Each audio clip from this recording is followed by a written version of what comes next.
इस पर तो मेरा ही अधिकार होना चाहिए। इंद्र,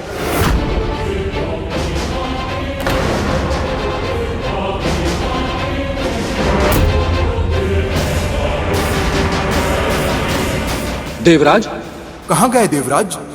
अभी तो यहीं थे।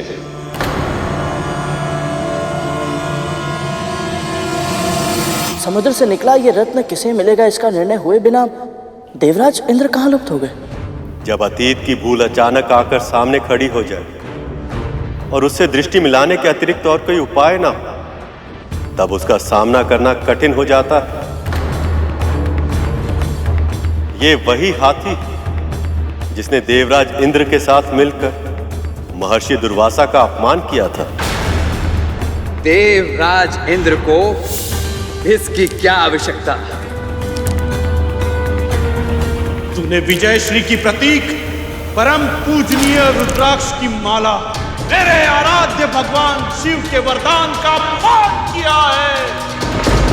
आज से तू और तेरे सभी देवता श्रीहीन हो जाएंगे। ऐरावत?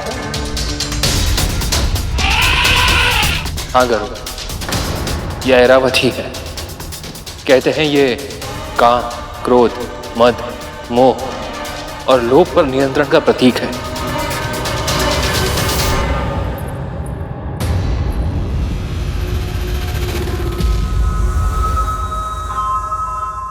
सारा भोजन एक साथ खिलाएगी क्या?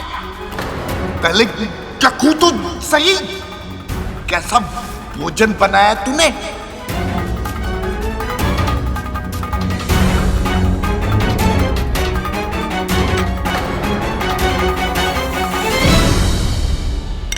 ईर्ष्या की भावना से मनुष्य कभी अच्छा परिणाम नहीं पा सकता और दीनता के लिए कद्रू की यह भावना उसे कभी अपने मंशा में सफल नहीं होने देगी।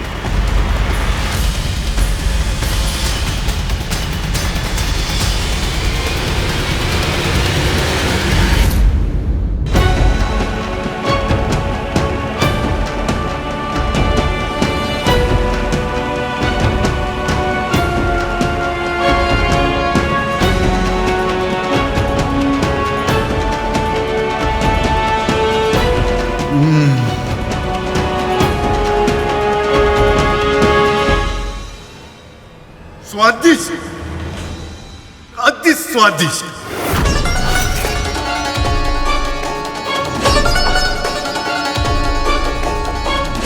मेरे बनाए भोजन में बाबा इतने दोष निकालते थे और कद्रू दीदी के बनाए भोजन में एक भी दोष नहीं निकाला। क्या सच में भोजन इतना स्वादिष्ट बना है?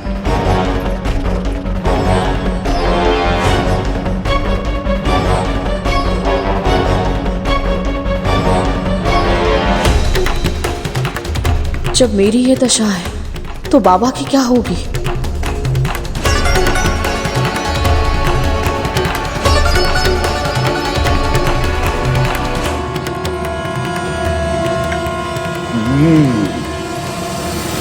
अपनी बहन से कुछ नहीं सीखा तूने।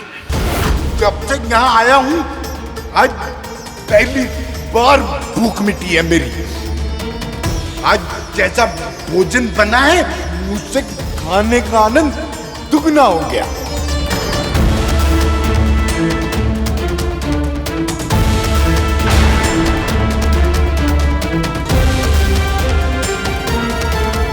प्रतिदिन ऐसा ही भोजन बनाना। हाँ? प्रतिदिन? अवश्य बाबा, मैं प्रतिदिन अपने हाथों से बनाकर आपको खिलाऊंगी।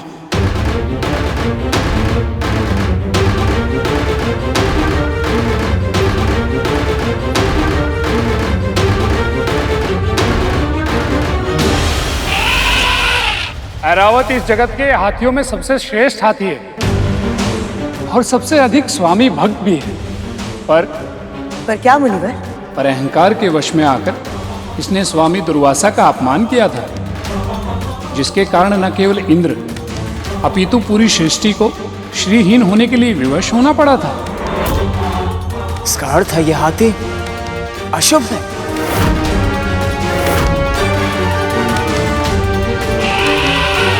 हम असुरों के लिए शुभ, हमारा फल होता है राहु। केवल कायरता होती है हमारे लिए अशुभ। नहीं बनी, राहु सही कह रहा है। यदि इस हाथी में कोई समस्या नहीं तो इंद्र इसे छोड़कर क्यों भाग गया? अवश्य ये साक्षात दुर्भाग्य का रूप है ये हाथी। वाह, सौभाग्य दुर्भाग्य जैसी बातें मैं नहीं मानता। मैं मानती हूं बलि। जब दांव पर अमृत लगा हो तो एक हाथी के लिए दुर्भाग्य को न्यौता देना मूर्खता होती है। और मैं तुझे ये मूर्खता नहीं करने दूंगी।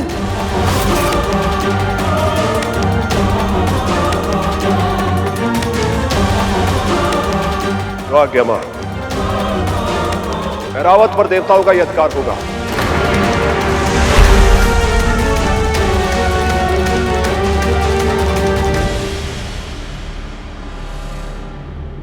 ये ऐरावत कहाँ चला गया? सेवक इतने तीव्र गति से दौड़कर केवल अपने स्वामी के पास ही जा सकता है।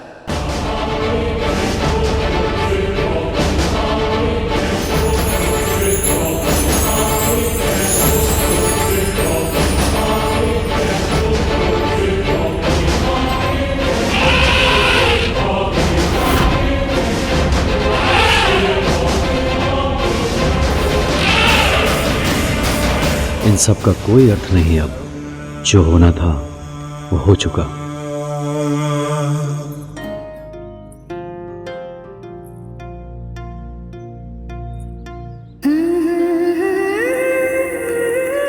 बाबा तो प्रसन्न है, फिर मुझे क्यों बुरा लग रहा है? जो भोजन जीवा के लिए स्वादिष्ट होता है वो स्वास्थ्य के लिए हानिकारक होता है, ये जानते हुए भी मैं कद्रू दीदी को रोक क्यों नहीं पाई? क्या करूं मैं? सच में मैं अभागिनी हूं, तभी तो ऐसे दासी बनी हुई हूं। अवश्य ही मुझ में कोई ना कोई कमी है, तभी तो सभी से तिरस्कार ही मिलता है मुझे। और अब मेरे कारण मेरे पुत्र को जीवन भर ये तिरस्कार सहना होगा। हे नारायण, अब नहीं सहा जा रहा मुझसे, नहीं सहा जा रहा। आज पहली बार तूने स्वीकार किया है कि तू इस दयनीय स्थिति को और अधिक सहन नहीं कर सकती है। कठिनाई को जुटलाने से परिस्थिति नहीं बदलती है। समस्या के अस्तित्व को स्वीकार करने से समस्या का समाधान निकलता है। अब देखना पुत्री, तू कैसे इस दासत्व से स्वयं भी मुक्त होगी और अपने पुत्र को भी मुक्त कराएगी। हर अत्याचारी को उसके कर्मों का फल अवश्य मिलता है। कद्रू को भी मिलेगा, अवश्य मिलेगा।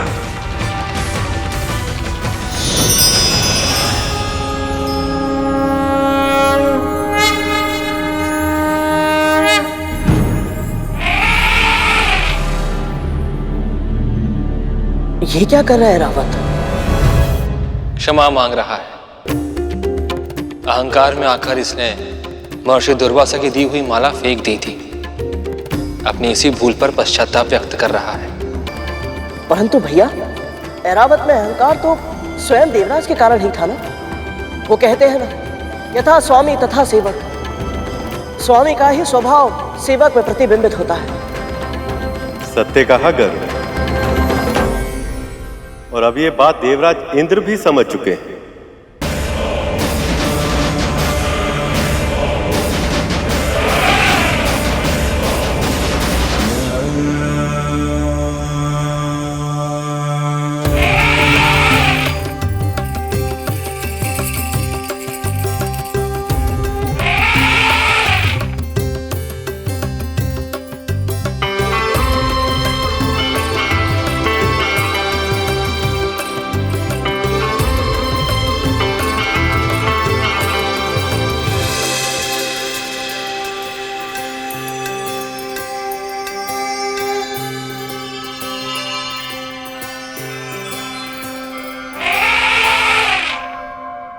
स्वामी और सेवक के बीच ऐसा संबंध मैंने आज से पहले कभी नहीं देखा।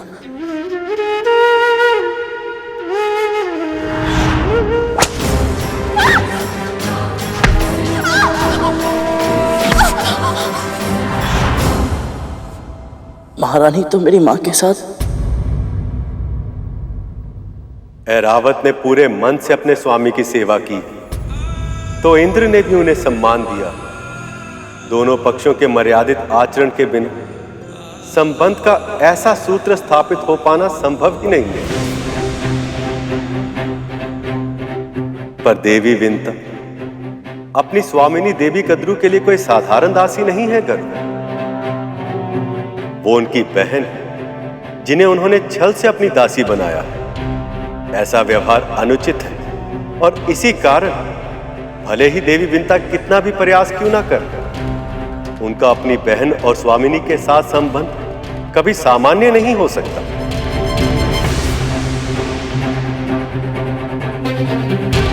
ऐरावत का अपने स्वामी के साथ संबंध सच में अद्भुत है। बस एक ही इच्छा है मेरी, किसी तरह मैं भी अपने प्रभु का ऐसा ही सेवक बन पाऊं।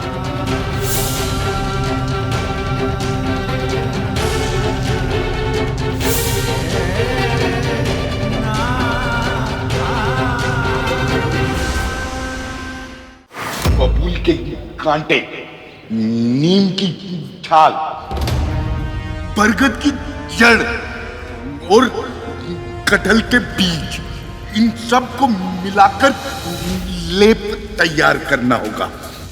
सारी की सारी सामग्री कटीली है। इनका लेप बनाया तो मुझे स्वयं ही लेप की आवश्यकता पड़ जाएगी। तुझसे संभव हो पाएगा ना? नहीं तो विंता कर लेगी। शुरू से वही तो कर रही है। पर कोई लाभ नहीं बना बाबा। आप चिंता मत कीजिए, मैं स्वयं अपने हाथों से लेप बनाऊंगी आपके लिए। फिर देखिएगा, आपके घाव शीघ्र ही ठीक हो जाएंगे। औषधि से अधिक प्रभाव डालती है सेवा, और तेरा सेवा भाव तो सबसे अलग है।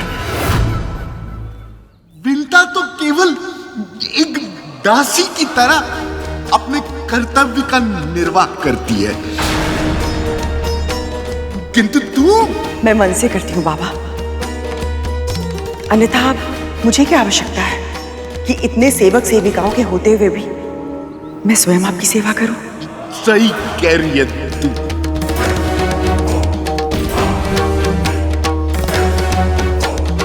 मैं तैयारी करती हूँ। क्या?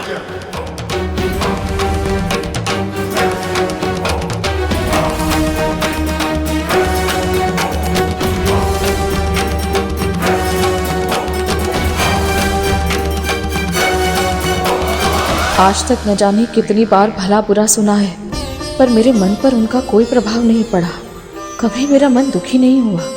पर जब बाबा के मुंह से ये सब सुनती हूँ तो न जाने इतनी टीस क्यों उठती है मेरे हृदय में। क्यों ऐसा लगता है जैसे बाबा नहीं, मेरे भगवान ही मुझसे रूठ गए हैं।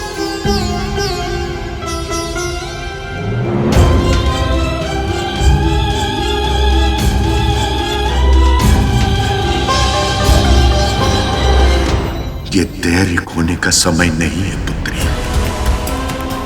विश्वास रख, मैं शीघ्र ही कद्रू को उसके कर्मों का दंड दूंगा और तेरी पीड़ा का अंत करूंगा। मैं तुझे मुक्त कराऊंगा।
महारानी, मुझे तैयार करने दीजिए इस लेप को।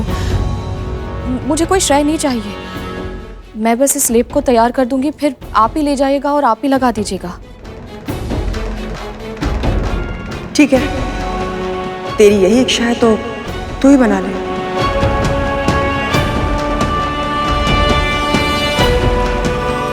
माँ विंता माता से कार्य करवाकर स्वयं श्रेय लेना चाह रहे हैं। इन्हें लग रहा है गुरु दत्तात्रेय को पता नहीं चलेगा। पर उन्हें तो सब पता होता है ना, तब तो कहीं माँ को आशीर्वाद के स्थान पर श्राप मिल गया तो।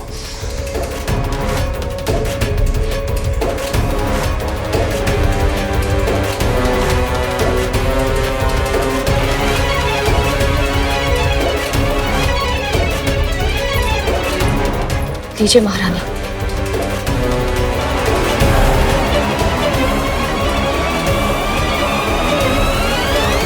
अब विश्वास हो जाएगा पापा को, ये लेप मैंने बनाया है।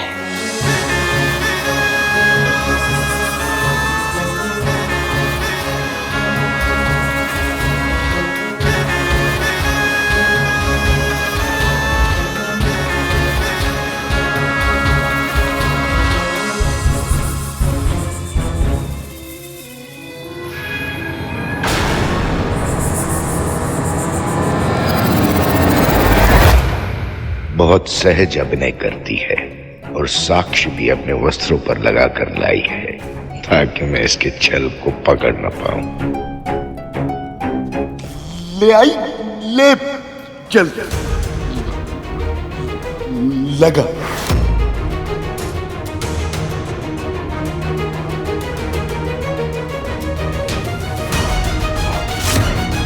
जिस घाव की गंध से मेरा मन इतना विचलित हो रहा है, मैं ऐसे घाव पर लेप कैसे लगाऊंगी? मैं नहीं कर पाऊंगी।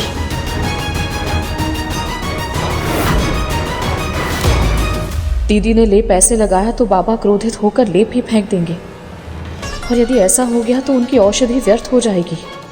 नहीं, मैं ऐसा नहीं होने दे सकती।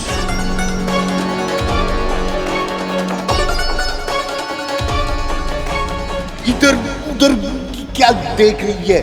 चल लगा।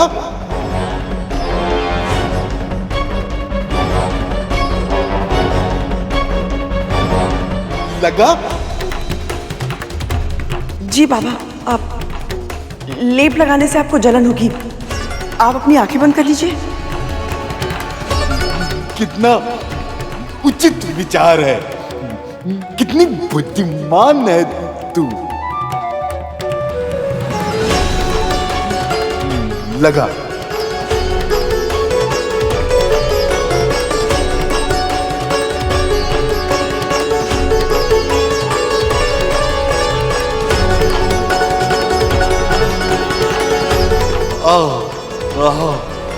आनंद आ रहा है।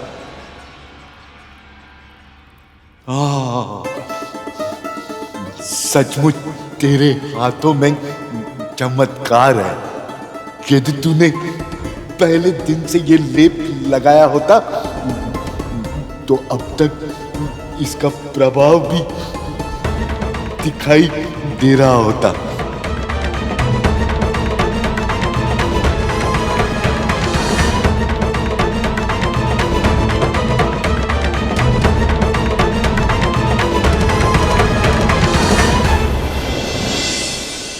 ये सुगंध कैसी? अब क्या प्रकट होने वाला है?